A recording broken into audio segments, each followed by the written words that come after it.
Oi, sexto, boa tarde. Olá, né? Não sei que horas vão assistir o vídeo. Turma, vamos dar continuidade então ao nosso estudo. Nas aulas passadas, nós vimos que todos os seres vivos são feitos de célula e que tem dois tipos de célula: as procariotas, que não têm núcleo, e as eucariotas, que possuem núcleo. E dentro das eucariotas, eu tenho duas divisões: as células vegetais e as células animais, certo?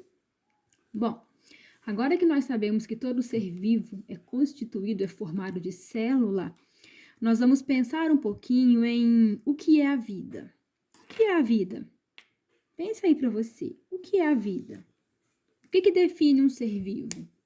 Como é que eu diferencio um ser vivo de um ser não vivo? A gente sabe, por exemplo, que rochas são seres não vivos. Mas por que eu cheguei à conclusão de que rocha é um ser não vivo? De forma diferente, as plantas são seres vivos. Por que eu cheguei à conclusão de que as plantas são seres vivos? Essas perguntas intrigam muitos cientistas desde sempre. E eles conseguiram criar uma lista de 7 características comuns a qualquer ser vivo. O que todo ser vivo tem em comum? O que é comum a todo ser vivo? E aí, depois de muito estudar, os cientistas descobriram, então, que as características comuns a todos os seres vivos começam com a celularidade, que é a capacidade de possuir células. E disso vocês já sabiam das aulas passadas, porque todo ser vivo é formado de células e uma célula forma outra célula, uma célula se reproduz. Então, a primeira característica que todos os seres vivos têm, células, é a celularidade, certo? Se perguntar para você assim, então, vamos pegar aqui alguém, deixa eu ver, Léo. Léo, se perguntarem para você assim, o que um ser vivo tem em comum com outro ser vivo? O que faz um ser vivo ser considerado vivo? É porque ele tem célula, tá?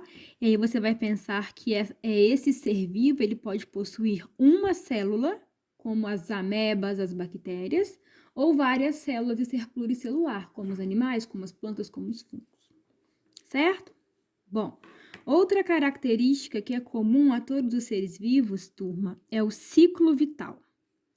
Lá no ensino fundamental 1, a professora já falou com vocês que toda criatura nasce, cresce, reproduz e morre.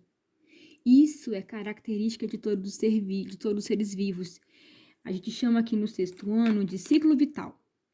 Então, tudo que é vivo nasce, tudo que é vivo reproduz, tem filhote, né? Deixa descendente.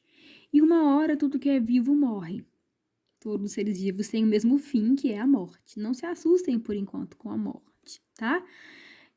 É comum a todos os seres vivos. Ninguém fica para sempre vivendo aqui. Nenhum ser vivo vive para sempre, certo? Outra característica que todos os seres vivos têm em comum, capacidade de alimentar. E eu chamo isso de nutrição. Nutrição. Gente, tudo que é vivo tem que comer para ficar vivo. Então, nutrição vem de se nutrir de comida, de dieta. Todo ser vivo tem uma necessidade de alimento. E esse alimento, quando entra no corpo dos seres vivos, ele é usado para gerar energia. Todo ser vivo se alimenta para poder obter energia, certo? E agora tem uma curiosidade, tem algo muito bonito. É que na natureza há 2 tipos de seres vivos quanto à nutrição, quanto ao modo de se alimentar. Bom, tem aqueles seres vivos que fazem o próprio alimento. Imagine um ser que consegue fabricar no seu corpo a comida. Esses seres existem? Quem são eles? As plantas. As plantas, as algas, alguns tipos de bactérias, que eu chamo cianobactérias. Pensa, gente, que no nosso mundo há seres vivos que não precisam se alimentar, porque no corpo dele eles já fazem esse alimento.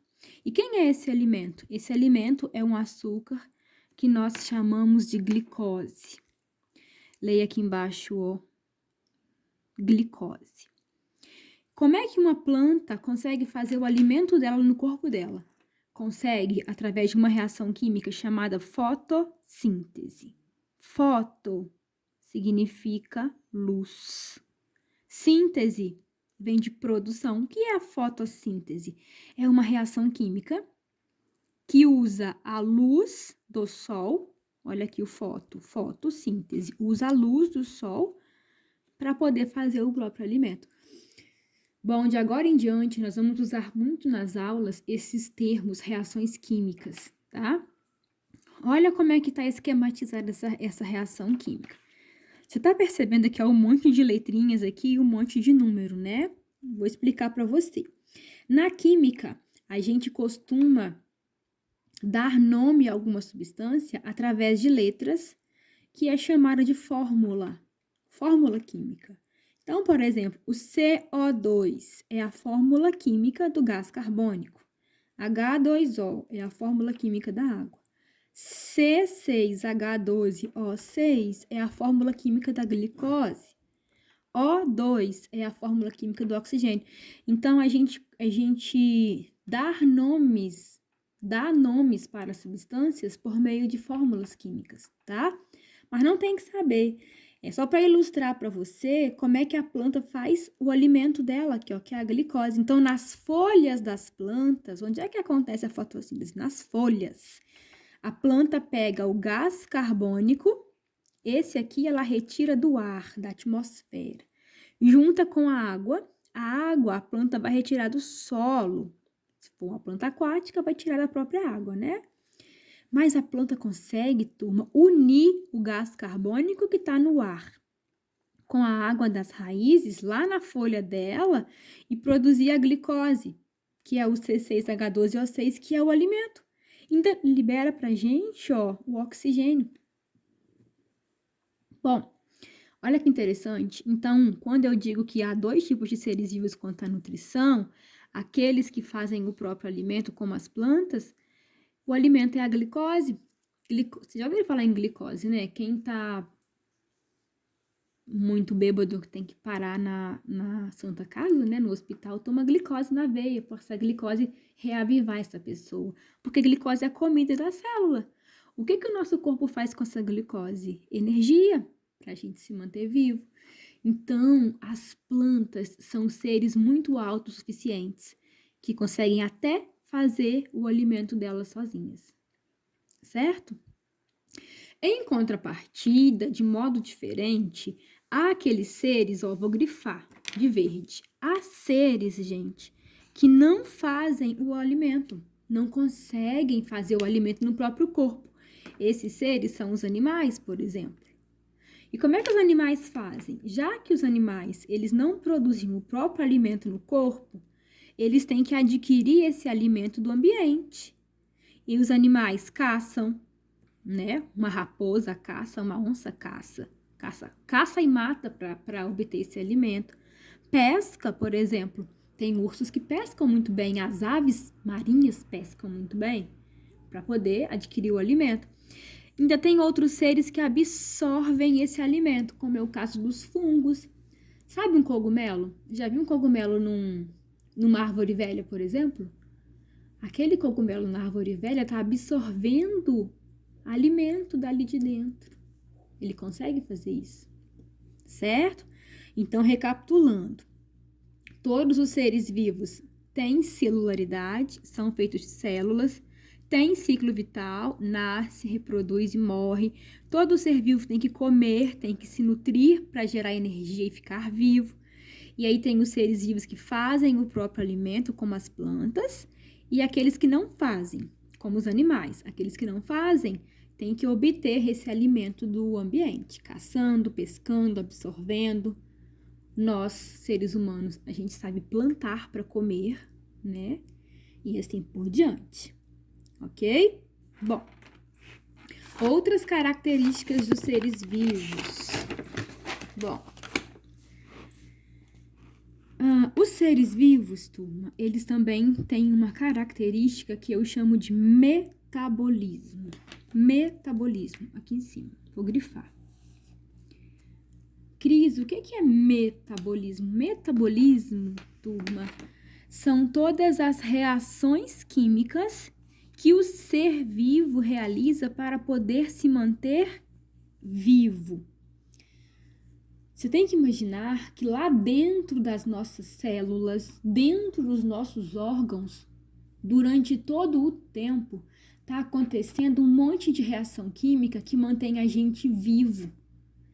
Todas essas reações juntas eu chamo de metabolismo. Então, todo ser vivo, ele é capaz de fazer reações químicas para se manter vivo. Um exemplo dessas reações químicas que os seres vivos fazem é a digestão dos alimentos. Por exemplo, nós temos 3 órgãos no nosso corpo que digerem os alimentos: a boca, o estômago e o intestino delgado. Então, por exemplo, quando eu vou comer um pão francês, que eu mastigo na minha boca aquele pão e aquele pão se mistura com a minha saliva e vira um bolo alimentar, uma pasta de comida, ali está acontecendo um monte de reação química da digestão. Do mesmo jeito, na hora que eu engulo esse alimento e ele chega no meu estômago, lá no meu estômago também está acontecendo digestão desses alimentos. No intestino a mesma coisa. Então, as reações químicas de transformação do alimento dentro de nós são exemplos de metabolismo. Outro exemplo, a produção de energia, aquela mesma energia que eu acabei de passar aqui atrás para vocês, ó. Quando eu digo que os seres têm que se nutrir, têm que comer, e esse alimento é usado dentro deles para gerar energia, essa energia, gente, ela é fabricada no nosso corpo através de reações químicas do nosso metabolismo. Onde que a energia é feita dentro de nós? Lá dentro das nossas células. Lá no citoplasma, que nós vimos aulas passadas, tem umas organelas, umas estruturas que são especializadas em fabricar a energia. Então, se eu não como, eu não consigo fabricar energia. E aí eu morro sem energia, sabia? Porque para andar, para falar, para pensar, para namorar, para correr, para cantar, eu preciso de energia. A energia é a bateria da nossa célula. Só que não é uma energia elétrica, não é uma energia de pilha, de bateria. É uma energia que é gerada a partir dos alimentos que a gente come, principalmente a glicose. Ok? Até aí? Eu acho que eu vou dividir em 2 vídeos, tá? Para não ficar muito grande. Até o próximo vídeo.